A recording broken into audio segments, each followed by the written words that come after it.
বাংলাদেশ পরমাণু কৃষি গবেষণা ইনস্টিটিউট উদ্ভাবিত বোরো ধানের জাত 10, বিনা ধান 24 ও বিনা ধান 25-এর ফসল কর্তন ও মাঠ দিবস অনুষ্ঠিত হয়েছে। রোববার বিকেলে শেরপুরের নালিতাবাড়ী উপজেলার বাগবেট ইউনিয়নের বাগবেট টাকিমারি গ্রামে পৃথকভাবে বিনা উদ্ভাবিত 3টি বোরো ধানের 2 মাঠ দিবস অনুষ্ঠিত হয়। বিনা নালিতাবাড়ী উপকেন্দ্রের উদ্যোগে আয়োজিত এ ফসল কর্তন ও মাঠ দিবসে প্রধান অতিথি হিসেবে ভার্চুয়ালি বক্তব্য রাখেন বিনা ময়মনসিংহের মহাপরিচালক ডক্টর মির্জা মোফাজ্জল ইসলাম। বিনা নালিতাবাড়ী উপকেন্দ্রের ভারপ্রাপ্ত কর্মকর্তা ও মুখ্য বৈজ্ঞানিক কর্মকর্তা কৃষিবিদ ফরহাদ হোসেনের সভাপতিত্বে এতে বিশেষ অতিথি হিসেবে বক্তব্য রাখেন উপজেলা কৃষি কর্মকর্তা মওদুদ আহমেদ।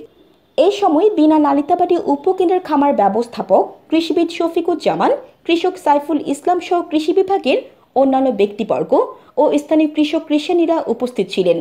মাঠ দিবসে জানানো হয়, বিনা উদ্ভাবিত বোরো ধানের জাতসমূহ স্বল্প জীবনকালীন ও উচ্চ ফলনশীল।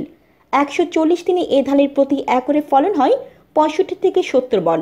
বক্তারা আরও বলেন, কম সেচ এবং কম সার ব্যবহারে বিনা বোরো ধানের আবাদ করা যায় বলে এ ধান উৎপাদনে খরচও কম হয়। এছাড়াও বিনা ধান 25 চিকন ও সুস্বাদু। জান্নাতুল আফসানা, চ্যানেল বাংলা।